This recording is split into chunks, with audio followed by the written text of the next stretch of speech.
On today's episode, we are going to be finally talking about the Canon C200. Tune in, guys. This is an exciting.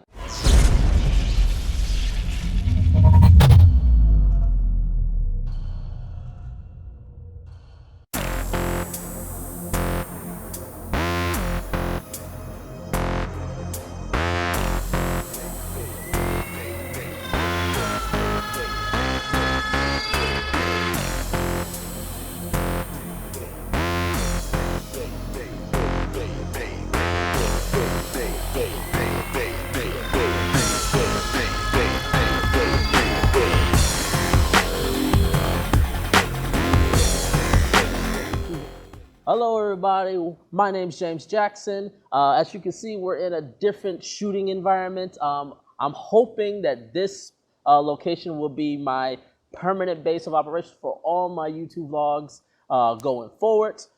So hopefully you guys like the set. You'll probably recognize this set as quite a few shoots I have done with a couple models. I've done most notably the comparison of the Ursa Mini Pro, and the camera we're going to be talking about today was shot in this location.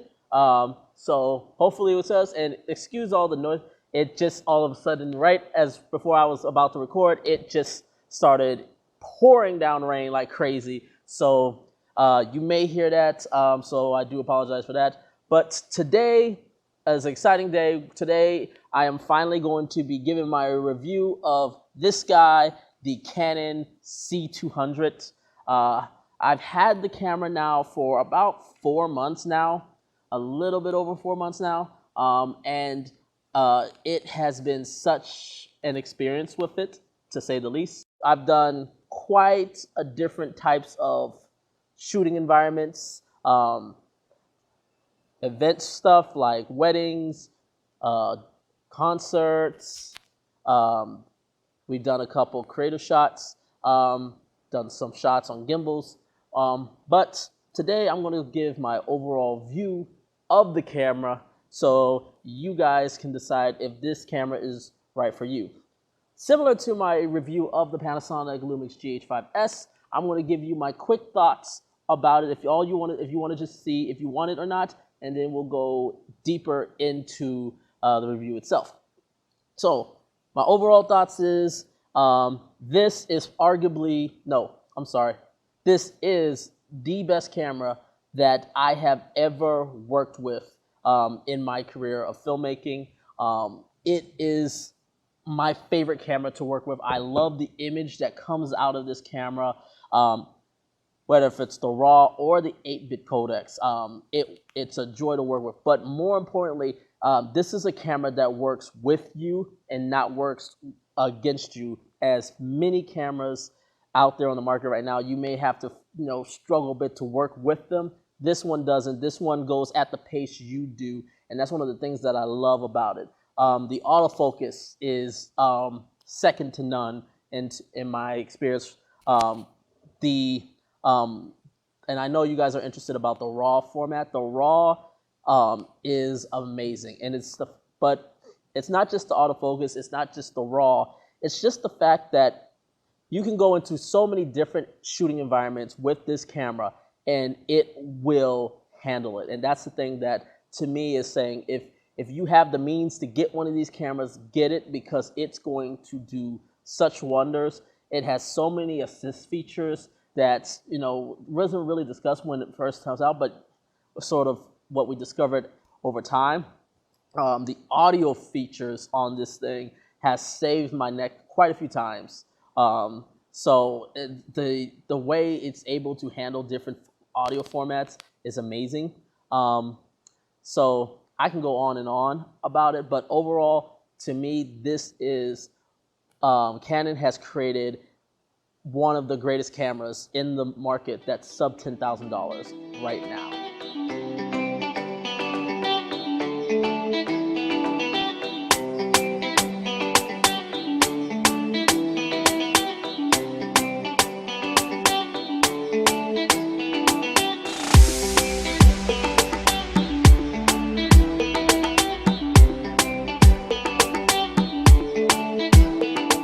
First, we're want to just sort of discuss the body. As you can see here, it is definitely built to be a beast. What I love about it is that all the buttons and all the necessary features are right here on the side. So even when I don't see it, I know exactly where everything is. You got magnifications, you got your ND filters, we'll get back to them later. Your ISOs, your shutter speed, your zebras, your waveform monitors. More, and again, more on the waveform monitors later on. And you can, the only thing that kind of throws me off a little bit is the white balance. So normally before, the white balance would be in this batch. If you were someone who shot on, say, the C100 or even the C200, the white balance was like around here. Well, now the white balance is sort of down here, and it sort of throws me off. But you'll get used to it real quick. You just hit this one to sort of choose the setting of white balance that you may want, and then you hit this one here if you're doing customs white balance, you can sort of set it to this exactly the type of white balance that you want. And then on this side, we got the grip, but also we got the XLR inputs here, 2 XLR inputs, and the mic mini jack. It's hard to see, but the mic mini jack is right here. So again, we'll definitely go into audio when we get there. But overall, the body is what I like about it more is that it's super, super compact. So if I wanted to disassemble this, it's actually a lot smaller than what a lot of people think of this. It can be really condensed. I've mentioned this in quite a few of my other videos that I basically have a box that's the size of a lunch bag. And basically I can fit almost, in terms of the camera, I can fit the monitor, the camera, the arm, and the microphone shotgun mount all in that one spot. So it's actually really condensed. You can easily grab and go. The only other thing I don't like about the body is the handle. I sort of have it right now because of the V-mount battery that I have this sort of rigged up to right now. Because with the handle, it actually is sort of beneficial because it's actually balanced. It balances the camera out pretty well. But when I'm not using the V-mount plate, it's actually quite inconvenient because the only way to get to this screw here is with a Allen key, and it's really, really annoying. It's not quick. It's not fast at all compared to everything else on the camera. So that's my main gripe about it. Typically, when I'm not in this situation, I'm going more handheld. I basically just have the monitor here on this arm, which is actually the arm for the small HD focus. I just bought the arm. It's only like 50 bucks. I use the V-mount in certain cases when I bring something like an Atomos Ninja involved. But yeah, overall, I love the body. It's very light. It's very compact. I compared it to the Ursa Mini Pro in my previous video, and yeah, the weight difference is extremely noticeable. So it's definitely light. You got your SDI and you got your HDMI. Okay, there is one more thing that I don't like about this, and hopefully Canon will fix this in some future update. And this has been brought up quite a few times, is that you cannot use both the SDI and the HDMI at the same time. I just shot an event, a concert recently, and I was getting ready to hook up my Ninja Inferno to the camera while the SDI was running to a video switcher that we were using to broadcast the event. But quickly realized I could not send the signal to my Ninja Inferno because I was already hooked up to the SDI and it can't send both signals at the same time. Yeah, if that definitely needs to be fixed. If Canon has some firmware coming in the future that can allow us to do it both at the same time, great. So this camera is able to record to the SD cards. It can record UHD 4K, so 3860 by 2160, up to 60 frames per second. And then it can do 1080 up to 120 frames per second with a full, without cropping in on the sensor like its predecessor, the C300 Mark II. Really, really great. I haven't really got a chance to test the 120 outside of one time, and it's pretty good. It's pretty good. It's decent. It's nothing to go right home about, and as long as you're careful with the lenses, because the dual pixel autofocus is disabled with that camera. In that setting, the dual pixel autofocus is disabled, so you have to manually focus. So you have to be pretty spot on if you're going to do 120 frames per second. So, but it's there. With the recent firmware update, it can now record to MXF AVC, which is definitely my preferred method, especially with regarding to RAW, which we'll get to in a second, because it allows you to write the same names to both the RAW and the MXF file as well. So it shares the same name, where you don't have to go through this headache and post of trying to rename and finding which file went to where, like MP4, which is how it was when the camera first released. And also, the MXF file is just as someone who edits on a PC, it works a lot better for me than the MP4 files does. So I'm actually glad to have it. And in terms of the 8-bit files, they're pretty damn awesome, actually. I love them. And especially if you're trying to just do quick turnarounds, the format I love shooting in is the Gamma YDR and the color science of production, and the production color science. To me, it provides the best of both worlds, where it gives you a nice, vibrant color and a wide dynamic range, compared to some of the other ones, like the Rec 709 standard profiles. I don't even know why Canon has that one on there, but YDR is amazing. It has clean blacks, especially in low light. So it's one of the things that's if I'm ever shooting like weddings, or if I'm shooting like an event, like a concert, YDR is always the gamma curve that I'm always recording on. Now let's get to what you guys really, really are here to talk about, and that is Cinema Raw Light. This is the first camera of any one of Canon's lines that records RAW internally, and it's amazing. It really is amazing. It really does change how your workflow, and once you get used to it, and you see how far you can stretch the image, the RAW capabilities are awesome. It allows me to just really push my creative mind on how I would like the image to look. I can fine tune it more so. So when the camera first came out, there really wasn't any sort of post-production support outside of a little bit in DaVinci Resolve. And you had to most of the people had to transcode it using the Canon RAW development software that Canon produces, and that sort of was not efficient, to say the least.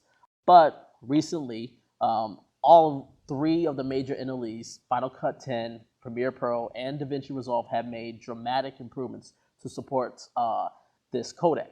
So all of them can edit Cinema Raw Light natively in their programs. All 3 of them has their own way of allowing you to use the flexibility of the RAW.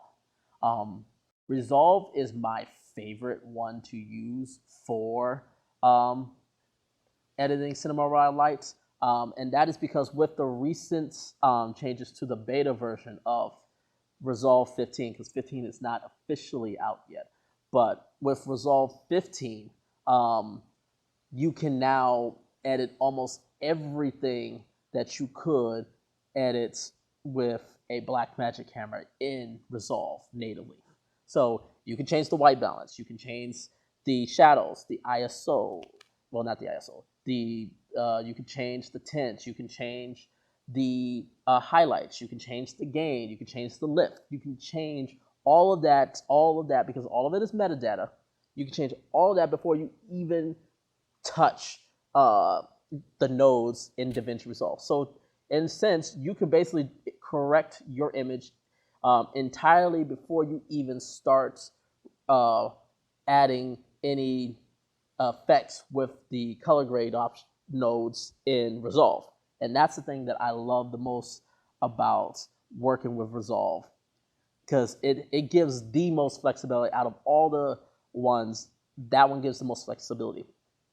Premiere is probably my second favorite, simply because there's one thing that Resolve can't do, and I'm hoping they'll do it soon, but Premiere allows you to do it, and that is you can change the gamma and you can change the color science. So in Premiere, you can go into the master form and you can change, because it's natively C-Log 2. You can change it to C-Log 3, C-Log, Rec 709. You can change the color to Rec 709, Rec 2020, PT.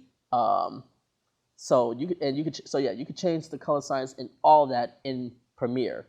Now you can't change anything like the shadows, the highlights, the gain. You can change the white balance. You can change the tint. So it still gives you quite a bit of flexibility in Premiere. Just not as much flexibility as, say, Resolve does. But overall, I know a lot of people, when this came out, it's like the raw files are huge and they're massive. And they are. They are pretty massive. I currently have, in this slot here, I have a 512 Eagle Disc CFast 2.0 card. And that alone cost me about $600. A little bit more than $600. But I get about an hour of record time with this camera. So, but half a terabyte for an hour of record seems like a lot. But there are plenty of ways to work with that. You don't have to store and archive it on your computer. First of all, you shouldn't be storing. If you're storing files on your computer, you might want to rethink doing that. But you can put the CFast card into a readable drive that can connect to the computer, and you can just edit everything right off the CFast card, which is how I tend to do it. I edit everything off the CFast cards, and then files that I may end up using, I transfer those over and archive them and back them up. So I'm actually not using much storage. Like I've done quite a few raw projects, and I have a 4 terabyte hard drive, external hard drive, that I use to archive my footage. And I've only used probably about a third of it yet. And I've had that longer than I've actually had this camera. So take that in consideration. So the point I'm trying to make is that the workflow with RAW is amazing. I love it. I'm addicted to it now. I can't stop using it, and I want to continue using more. It's like I don't want to shoot in anything else besides RAW. But in events where I don't have to shoot RAW, the 8-bit files are perfectly fine. One of the cool things about this camera that even other cameras like the Blackmagic cameras that can record RAW internally, what they can't do is record a proxy file at the same time. This camera allows you to do that. As I mentioned before, you can record RAW at the same time. You can record an MXF AVC file to the SD card. You can record a proxy file there, and you can basically have that as your editing, as your fast editing place where you can edit everything real quick, and then when you're ready to go create, you can just switch them out with the RAW files when you're done. So definitely, and that right there definitely speeds up the process. It's one of the things, like I said, one of the things I liked about the MXF files is that it made the workflow of proxy and RAW files so much easier that you could just go in, edit those files real quickly, grade them, and then be done with it, put it up, and boom, you're done. To me, that's the biggest thing about this camera, is the workflow. It's the options, the flexibility of workflows that you can use. If your computer is strong enough, you can edit RAW natively. If your computer is not strong enough, you can always use a proxy file, record that to that, and then when you're ready to grade, just go switch them out and start grading them that way. And then you got so many ways of shooting. You can rig it up like this. You can break it down. This camera is, even though it's pretty big, actually it's not that big, but right now it looks pretty big. But I can break this down and just throw it on a Zhiyun Crane 2. It gives you so many flexibilities on how to work with. You can record to right now, like you can record to an XLR, to a shotgun mic like this Rode NTG4 Plus. This definitely I'm going to have to talk about later. But yeah, it gives you that option. But then you can also do that, and then you can record a second input, and you can basically maybe run it to a DJ or a mixer. If you're at an event, you can get a line straight into a mixer and get that, and then you can have that as your main, and then use the shotgun mic sort of as a safety track for your audio. It's this camera just symbolizes quick and easy for any sort of situations. It's ready to go no matter what, and that's basically the workflow from production to post. Most cameras, you don't get both. You either get one, like the Blackmagic cameras are great, easy to use in post-production, but they can be somewhat of a pain in production. Where something like, or things like the Sony cameras, they're really, really great to use in terms of production. They're easy and quick to go with, but in post, they can be pretty annoying when you have to deal with the skin tones and trying to correct those. If you're using S-Log3, about the how to correctly expose it. There's the codecs, if you're using the more prosumer cameras like the Alpha Line cameras, you're dealing with that. XAVC-S, which is, it's pretty decent, but it can also be a pain to try to deal with, especially with 4K files. Be a pain depending on the computer you're using. This it says all of that. Screw it, I got this. Don't worry about it. And it makes just everything so much easier. Speaking of making so much easier, it makes it easier in probably the best way possible, especially for you single shooters like myself, is the dual pixel autofocus and the fact that it has a touchscreen that you can actually touch the focus, and it will put everything right there. You can just touch the focus on the shots. You can set it up to where you can make a track. You can track, so you can set a tracking motion, tap it on the screen where you want to track, and it just starts tracking, and it works beautifully. It works flawlessly. It has amazing face detection autofocus to whenever the face is actually in front. When the face is actually in front, it's amazing autofocus.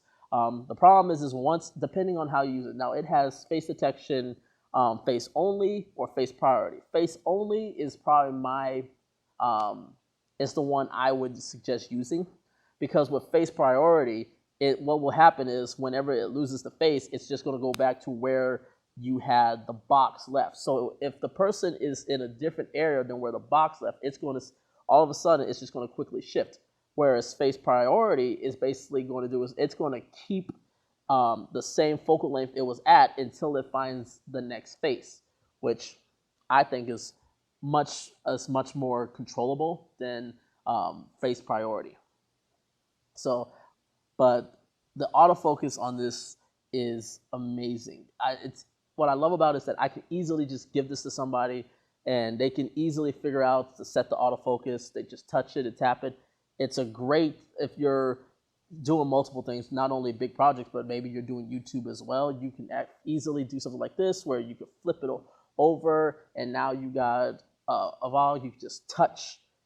You can touch the screen and go right into it. The other thing with the workflow that I really want to talk about is all the assist functions that is on this camera. Not just the ones that are on the body, but the ones there's some hidden gems on this camera that that you completely miss. The one that I love the most is the hidden gem I love the most is the middle gray assist. And so in the camera, there is a button. There in the function section, there's a thing for assist for middle gray. And when you turn it on, it can do two things. It can either create a line, and basically when you have the waveform monitor up, whenever you hold a middle gray card or something that's supposed to, or like skin tones, which is supposed to be in that middle gray area, it's going to create a line that sort of basically tells you exactly where on the waveform monitor that middle gray is lying. So it makes it so much easier to tell if you're underexposed or if you're overexposed. I use that feature all the time. I use the box feature, which is basically there's a box in the center. So, but you throw a middle gray card up, and basically it's going to find, if you put it in the middle gray, the box in the middle gray, it's going to just create a straight line, and it will tell you exactly where your exposure is. I cannot tell you how many times that has made things go so much easier, especially like weddings where a lot of things are fast paced, it's constantly moving. Yeah, you never know what's going to happen. So be able to just go ahead and quickly get that exposure in and go out is an amazing thing to have. And how can we not talk about features when we cannot talk about built-in ND filters? I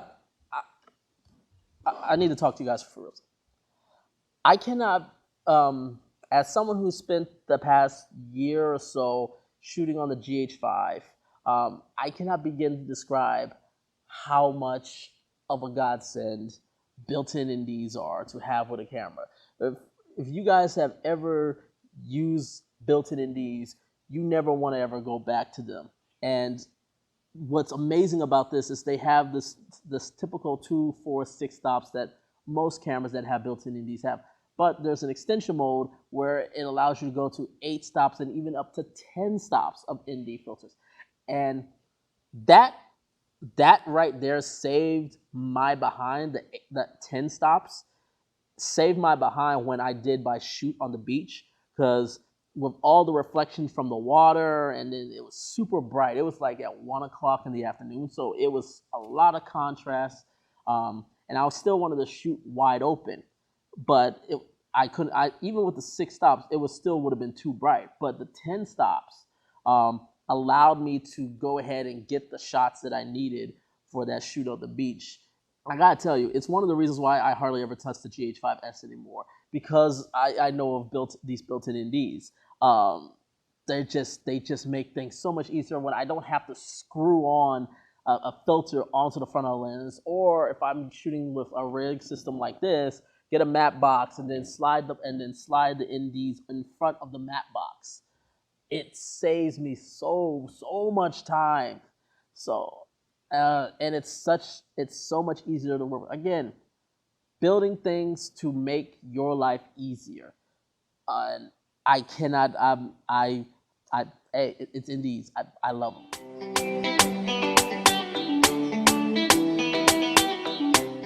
So let's talk about low light. The low light on this camera is actually pretty damn impressive.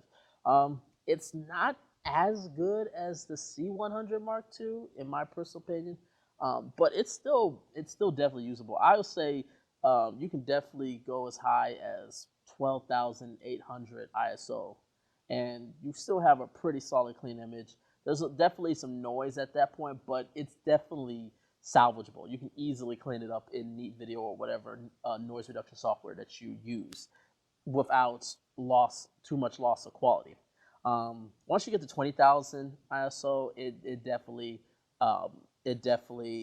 becomes more difficult to salvage. Which ironically to me, this camera makes this camera a better low light camera than the EVO 1. That camera I couldn't go past. I mean, it was pretty well up to 6400 ISO, but then once you hit 8000 ISO, that was sort of the limit to me for that camera. So ironically, this was actually a better low light camera. I actually think this is still one of the better low light cinema cameras. So of the cinema cameras out right now, at least for now, we'll see in a month or so if this remains the case. At least for now, this is still one of the best low light cameras to have. Let's just dive really quickly in the audio. As I've mentioned before, the audio, you got 2 XLR inputs, you got a mic jack, input as well. What you also have, which is not necessarily seen on the camera body, but you actually have input channels. You have two additional channels on top of the two input one, input two channels.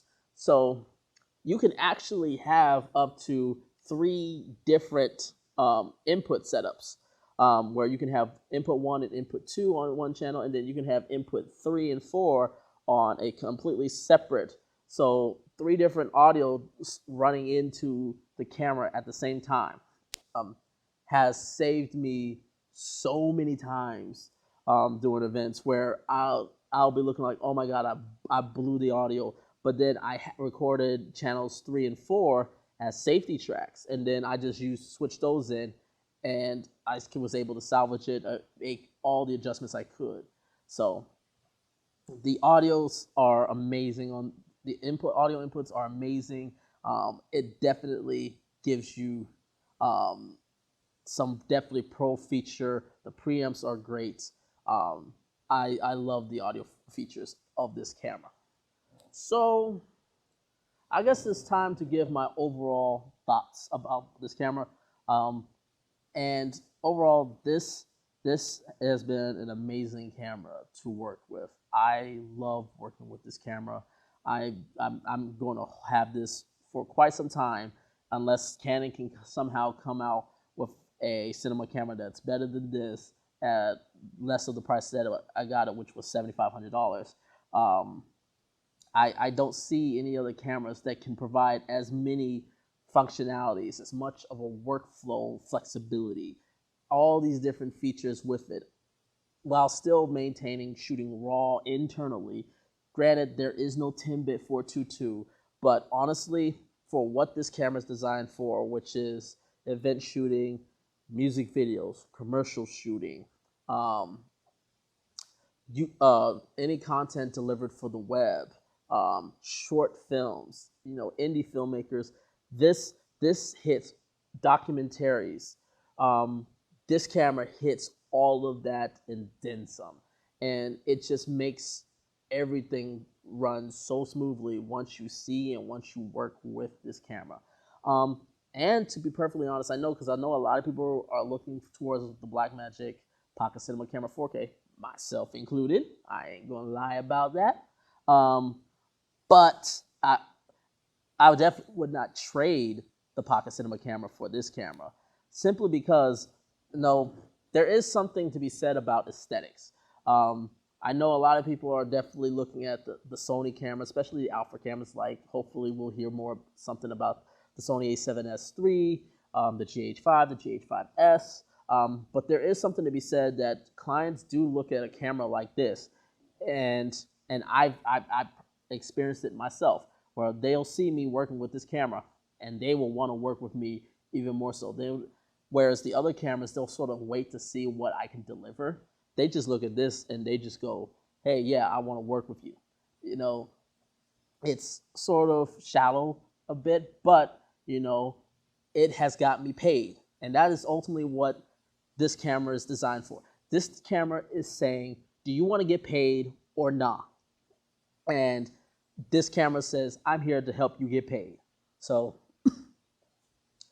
I would say, if you definitely can afford, if you definitely want to get out, if this is definitely a camera, I say, if you can get your hands on it, get it. If you want to just rent it, definitely rent it. Definitely rent it and just check it out that way. But if this is something you're looking at to own, I say I give an enthusiastic yes. I love the camera. I think it's an amazing camera. The only people that I would say definitely you can, not to consider this is broadcasters. But if you are doing something for Netflix, something that definitely requires that 10-bit codec, this definitely isn't the camera for you. But to me, it hits a lot more markets than the markets that it actually misses. So I can't recommend this camera enough.